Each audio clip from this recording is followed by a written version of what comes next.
දැනට බ්‍රිතාන්‍යයෙන් සම්බාධක පැනවීමක් කරලා තියෙනවා. හමුදාවේ ඉහළ නිලධාරීන් 3 දෙනෙකුට එක්කෙනෙක් තමයි ජගත් ජයසූරිය, කරණාගොඩ මහත්තයා, ඊගාවට සවේන්ද්‍ර සිල්වා මහත්මයා කියලා 3 දෙනාටත් ඊගාට කරුණා අම්මන් සම්බාධක පනලා තියෙනවා. මේ සම්බාධක පැනවීමේදීම පේනවා මේක යම්කිසි පක්ෂග්‍රාහීව ක්‍රියාත්මක කරන ලද කාරණාවක් කියන කාරණාව. ඒ කියන්නේ මොකද්ද මේ ඩයස්පෝරාවේ ක්‍රියාකාරීත්වය තමයි මේ ක්‍රියාත්මක කරලා තියෙන්නේ. ඩයස්පෝරාවට උමනා අය ඩයස්පෝරා මේකෙන් හමුදාවේ හිටියත් ඔවුන් අයින් කරලා තිනවා. එතකොට ඩයස්පෝරාවට විරුද්ධ වෙච්ච අය නැත්තම් LTT සම්බන්ධ සහයෝගයේ දීපු අය පැත්තකට ඉන්නවා.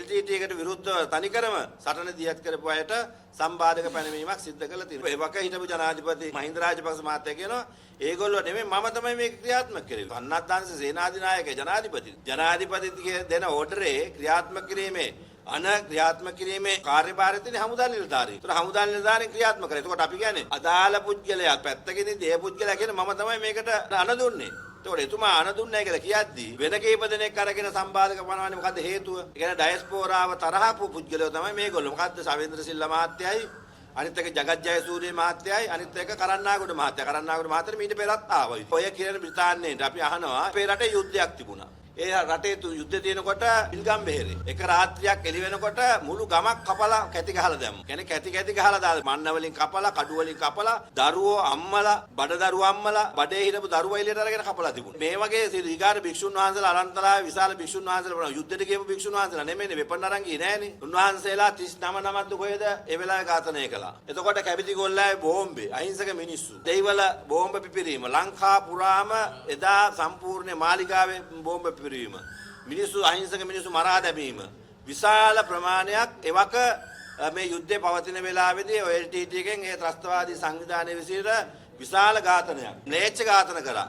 කියන්නේ කවුරුවත් නොවිසන දැක්කාම හදවත කීරි ගැහෙන ඕනෑම හදවතක් කීරි ගැහලා යන ම්ලේච්ඡ ප්‍රහාර එල්ල කළා. ඒවට කිසිම සංවිධානයක් අපි වෙනුවෙන් කතා කරේ නැහැ. එතකොට ඒ වගේ යුද්ධෙති පැවතිච්ච වෙලාවේදී අපි යුද්ධයක් කරේ නැහැ ත්‍රස්තවාදයේ පරාජය කිරීමක් කළේ. ඒ කියන්නේ සාමාන්‍ය සිවිල් ජනතාව මුදාගත්ත වෙනත් හමුදාවල අපි දන්නවා වර්තමාන වෙන විට ඔය ඊශ්‍රායලෙන් පහර දීලා ගාසා තීර විශාල විනාශ සිද්ධ වෙනවා. එතකොට ඒ සිද්ධ වෙනකොට ඒ මිනිස්සු මුදාගන්නේ නැහැ. දැන් අපි කරන මෙහෙයුමේදී සිවිල් ජනතාව විශාල ප්‍රමාණ ලක්ෂ ගණනාවක් මුදාගත්තා. එවිද ගන්න බැරි අම්මලා තාත්තලා මෙහෙම අපේ හමුදා සොල්දාදුවෝ විසින් අත් දෙක උඩ තියාගෙන ගෙනල්ලා ආරක්ෂාව ලබා දුන්නා. එහෙමයි අපේ හමුදාව සංවරව කටයුතු කළේ.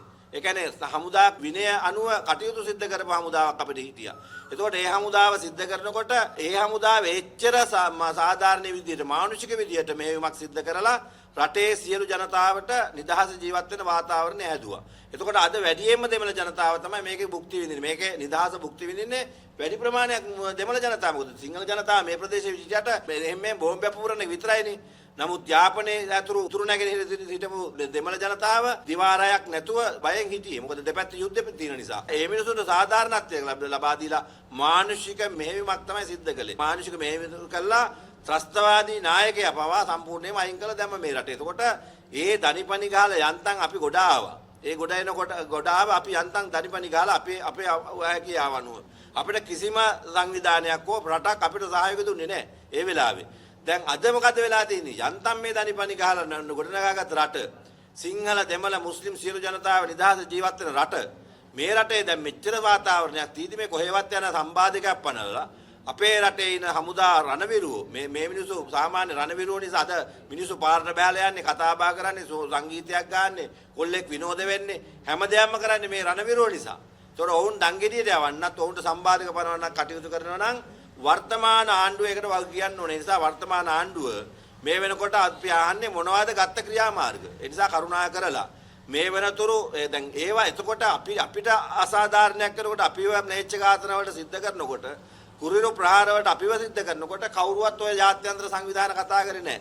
යුද නීති උල්ලංඝනය කරමින් ඉන්දියාවෙන් අපිට පරිප්පු දැම්මා. ඒක අපිට නෙමෙයි තෙල්ටි ත්‍රස්තවාදීන්ට. ඒව කවුරුවක් කතා කරේ නැහැ. ඒවා යුද උල්ලංඝනය කිරීම සිද්ධ කළා. ඒවට කවුරුවක් කතා කරේ නැහැ. එක්සත් ජාතීන්ගේ සංවිධාන හෝ බ්‍රිතාන්‍ය රටේ හෝ එංගලන්ත සංවිධාන හෝ කිසිම කෙනෙක් කතා කරේ නැහැ. අද යන්තම් අපි දනිවනි ගහලා මේ පැත්තෙන් ගොඩ එන්න හදනකොට රණවිරුව අල්ලගෙන ඒ මිනිසුන්ට සම්බාධක බලන මොනතරම් බරපතල ප්‍රශ්නයක් කියලා පාණ්ඩුවක් නෙමෙයි මේක ආණ්ඩුවක්. ආණ්ඩුවේ වගකීමක් තමයි ඒ රණවිරුව ආරක්ෂා කරන්න කටයුතු කරන්නේ. මොකද අද මේගොල්ලෝ ආණ්ඩුවට බලයටපත් වෙලා තින්නේ යම් කිසි කෙනෙක් බලයටපත් වෙන්නේ නිදහස ජීවත් වෙන්නේත් මේ රමුදා රණවිරු නිසා. ඒ නිසා ඔවුන් ආරක්ෂා කිරීම, ඔවුන්ට ගරු බුහුමන් කිරීමේ වගකීම තියෙන නිසා කරුණා කරලා වර්තමාන ආණ්ඩුවට අපි මතක් කරනවා ඒ අදාළ පුද්ගලයන්ට රටේ තියෙන වාතාවරණය මොකක්ද උනේ කියලා. මොකද ඩයස්පෝරාවේ කියන දේ අහන්න එපා. රටේ තියෙන යථාර්ථය අහන්න වැඩපිළිවෙල සකස් කරන්න කියන කාරණාව තමයි මේ ආණ්ඩුවට මතක් කරන්න තියෙන. ඒ නිසා රණවිරුවන්ගේ ගරුත්වය ආරක්ෂා කිරීම සඳහා කටයුතු කරන්න කියන කාරණාව මේ වෙලාවේදී විශේෂයෙන් මතක් කරනවා.